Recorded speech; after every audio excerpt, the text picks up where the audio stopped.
Hungary нотариатын танхимын эрхлэгчийн Европ болон олон улсыг хариуцсан үеийн зөвлөх Шайбен Тамасыг эндээс төрж байна.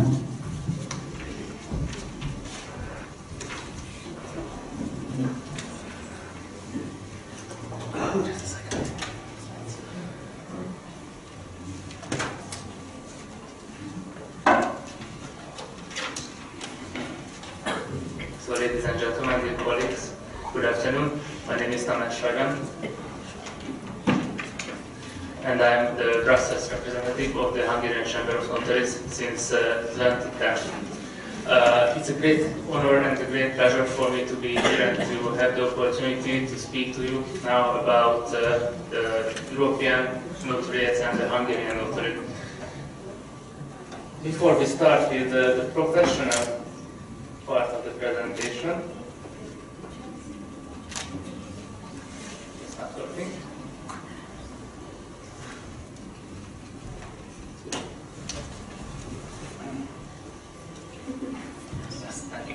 So I would like to introduce you very briefly my country, Hungary. So Hungary is located in East Central Europe on 93,000 square kilometers. We are approximately 10 million people. Our capital city is Budapest. Our language is the Hungarian. We have a very short common history with Mongolia. The famous Warrior horde invaded the country 2 times in the 13th century, in 1241, 42, and in 1285.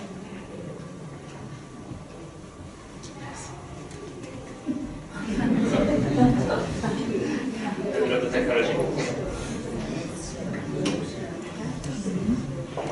Okay. So after this short cultural representation of Hungary, let's see some facts about the Hungarian notariate. The Hungarian notariate was re-established as a Latin type notariate in 1992, after 3 years after the change of the political system. As in many other countries, Hungarian notaries are also appointed by the state, more precisely the Minister of Justice. Thanks to this appointment by the state, we are holders of public authority, and this results in also that all of our acts, without any exception, are authentic acts with the 2 main characteristics of direct enforceability and full proving value. Currently, there are 350 notaries in Hungary. This is a close number, a so-called numerus clausus. The Hungarian Chamber of Civil Notaries, where I work, is something body of the Hungarian notariate and is a member of the International Union of Notaries, the UINR, and also of the CNUE, the Council of Notariates of the European Union. So, after this, or during this 8 years spent in Brussels for the Hungarian notaries, I had the opportunity to study in depth the European notarial systems. Even if there are some bigger and smaller differences between the different systems, there are some fields of the law which can be identified as fields of activities, or main fields of activities of the European notariate. On this slide, you can see the most common fields of activities. Let's start with the first, real estate transactions. In several European countries, like for example France, Belgium, or Spain, there is an exclusive competence for the notaries in this field. This means that all the legal transactions concerning real estate have to be concluded before the notary. This includes, for example, the sale and purchase acts and the donations. From this point of view, Hungary is a little bit different because we don't have exclusive competence in this field. We have a shared competence for real estate transactions with the attorneys at law, but the Hungarian notarial act, as I mentioned, has 2 main characteristics which give very important role. These are the direct enforceability and the full proving value. So if the clients turn to the notary, they can benefit from these 2 characteristics. The second typical field of activity of the European notaries is the company law.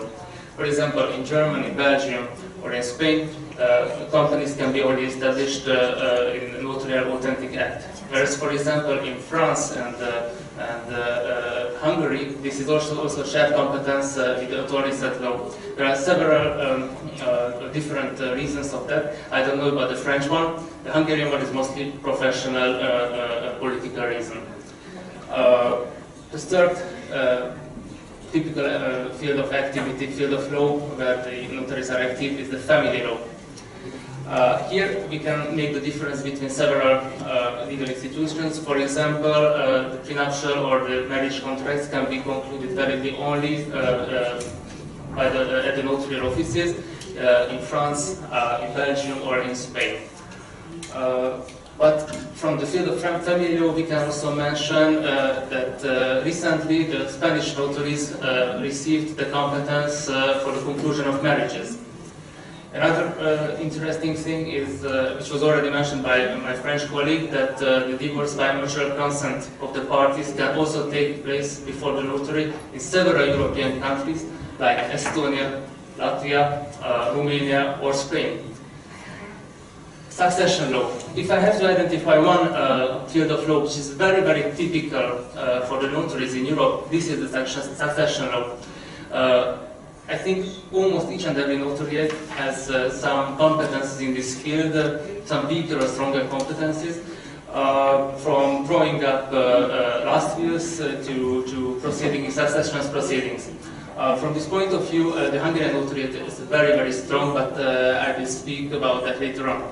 Legal advisory. This is very interesting after what I heard in the previous panel about the legal advisory.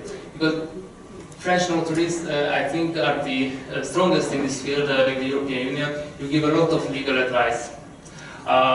In Hungary, this is not the case. Hungarian notary doesn't give any legal advice to the parties. And it was with the French notaries, we discussed several times about the differentiation between legal advisory and giving information what the Hungarian notary does. And we identified several, we tried to identify the main differences of these two legal institutions, and we arrived to the conclusion that, let's take an example, perhaps you will not agree with me, but it was a conclusion that legal advisory is sort of legal engineering, where the notary gives one option A, B, C, and gives his advice about the best option. So let's choose the option B because it would be the best for you, according to my opinion. On the other side, what the Hungarian notary does is informing objectively the client about the legal effects of his choice, his or her choice. Of course, this doesn't mean that the notary can incorporate in his act, in his or her act, illegal things. It means that in the case of legal choices, the notary informs before the signature of the act the parties about the legal effects of the act. So this is what legal advisory. Taxation, I think my French colleague told everything about the benefits of the collection of taxes by the notary. I think this is a very, very beneficial competence which also exists in Belgium and in Spain.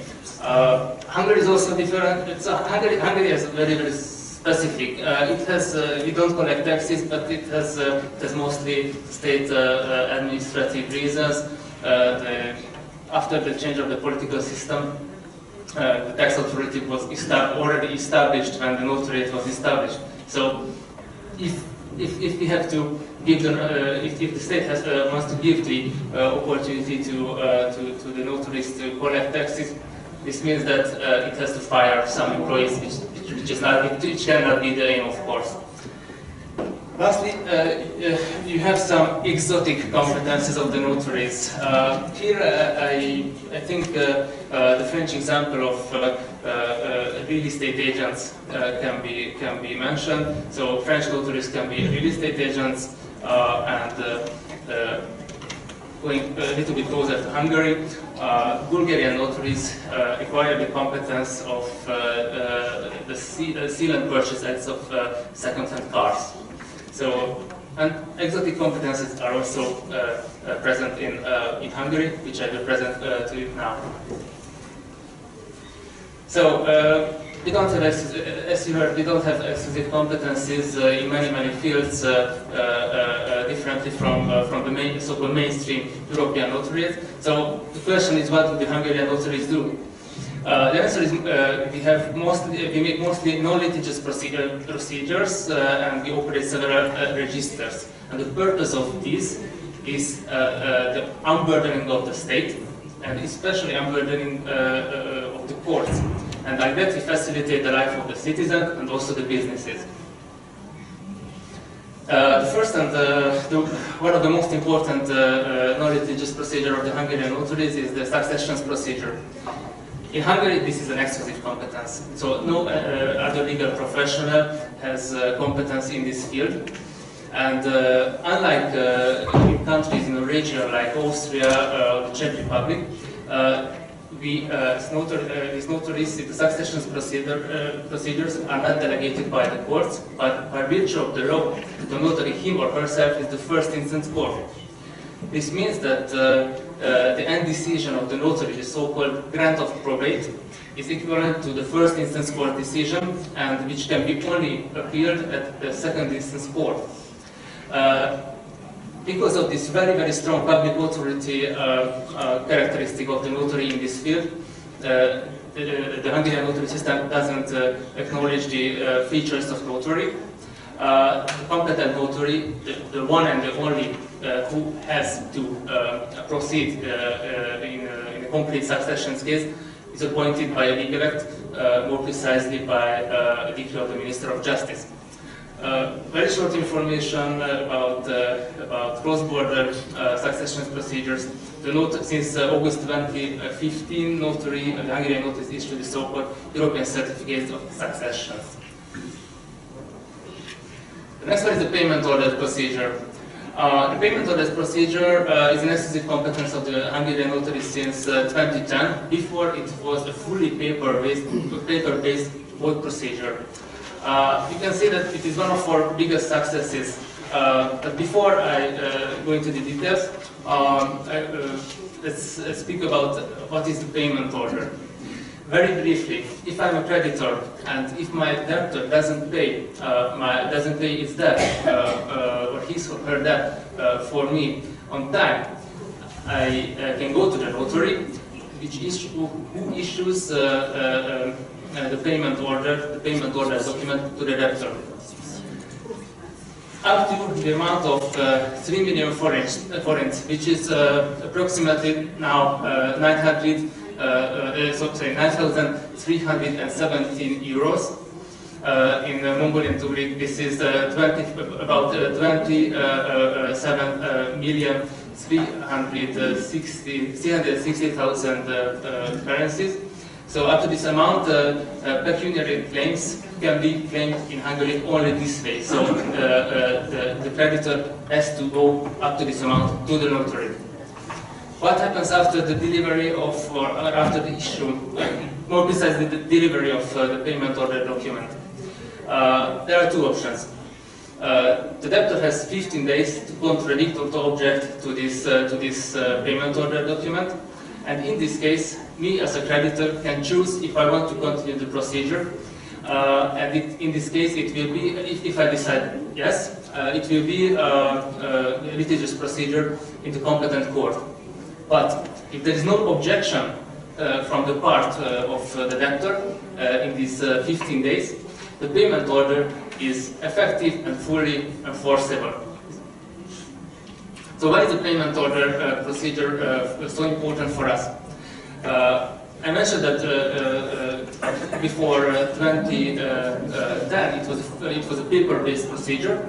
Now it's almost fully electronic, which takes place in an internally developed system by the Hungarian Chamber of Civil Notaries. Why is it important? Because electronic procedures can make things faster. And faster is sometimes, or very often, more efficient. This resulted in that the awaiting time to get an enforceable document was shortened. Before, when it was the competence of the court, sometimes the creditors had to wait several months to receive an enforceable document. Now it is reduced only to a couple of weeks. And time is money for everybody, so I don't have to explain the importance of this to you. Happy creditors, happy lawyers, happy notaries, and very unburdened.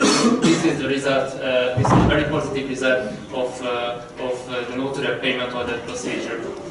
There is last line about European payment order procedure. This is also a notarial procedure, exclusive notarial procedure. In Hungary, it's paper-based. It has much less importance than the national one, but still, it is important for cross-border enforcement of debts. Order of enforcement is the next non-litigious procedure which has to be mentioned. So I mentioned that the Notary Authentic Act is directly enforceable. Yes, but in Hungary, the legislator created for the real enforcement, for the de facto enforcement, it created an additional procedure. This means that in Hungary, the creditor has to go back to the notary in order to order the enforcement. And this order of enforcement is issued after the check of the fulfillment of certain criteria. For example, the deadline of payment. If the deadline of payment is elapsed and if other criteria are fulfilled, it is ordered. So the enforcement is ordered. We make a distinction between two kinds of orders of enforcement. There is one upon payment order, which we have seen before, and upon transactional notarial authentic acts. For example, a loan contract is qualified as transactional notarial authentic act. After that, after the ordered enforcement is carried into effect by the competent bailiffs, it is a very simple procedure. The notary orders the enforcement. After transmits the document to the Hungarian Notary Chamber, which electronically has to transmit the document, the ordered enforcement to the Association of the Bailiffs, which appoints the competent bailiff. So these were the most important non-litigious proceedings in Hungary for the notaries.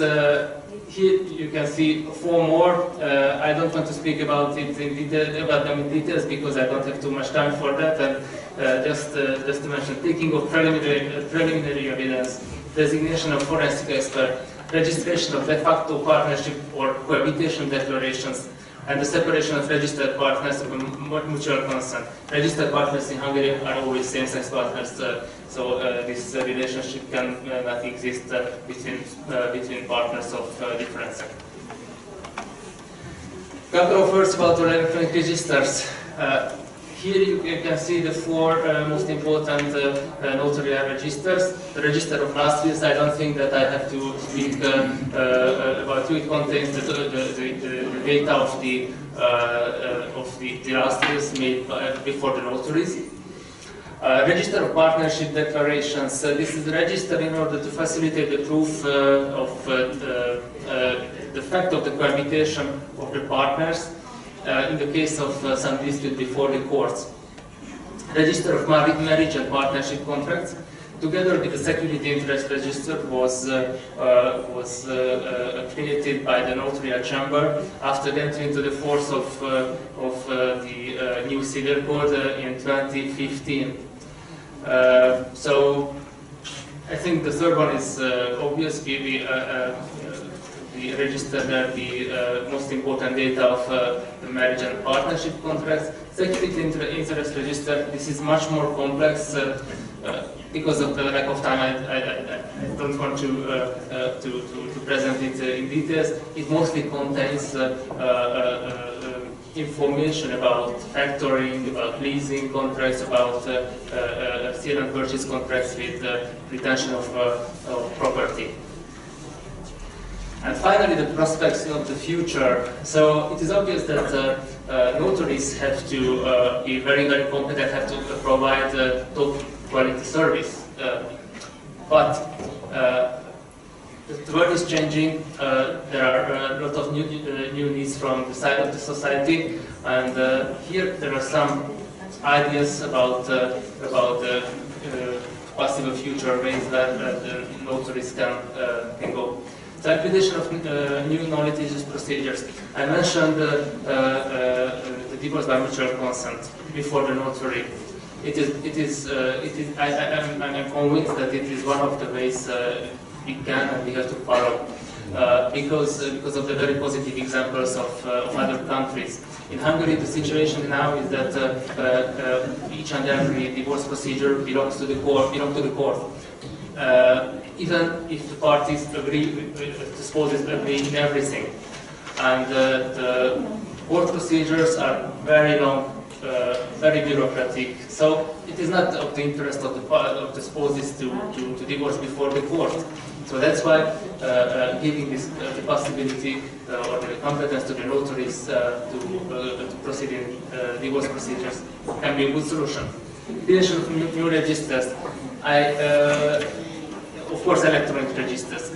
For example, I mentioned on this slide the register of powers of attorney.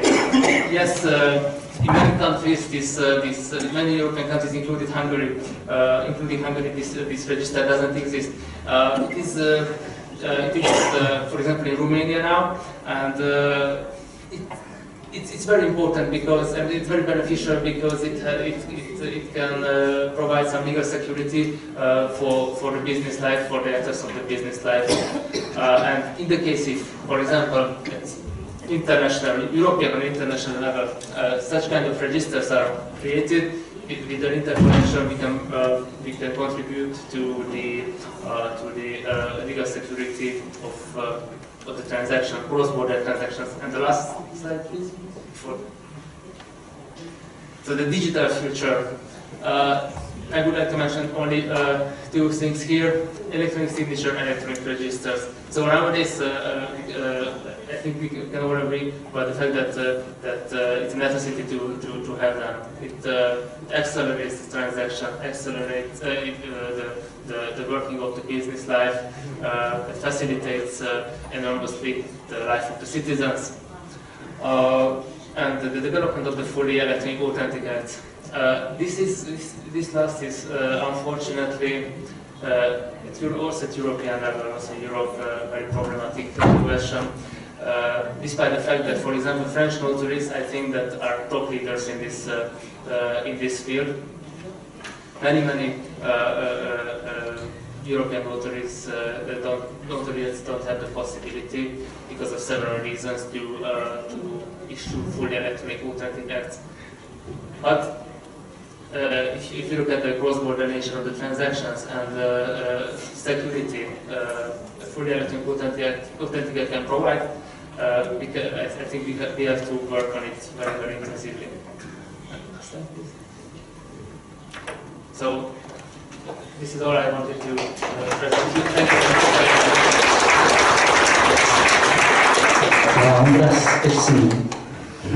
Шайбен Тамастын сонирхолтой илтгэл баярлалаа. Нэгэн байжуулах үйлдэлүүдийн талаар ярилцсан электрон байдлаар цахим байдлаар үйлдэлүүд хийх ийм хандлагатай байдлаар танилцууллаа. За ингээд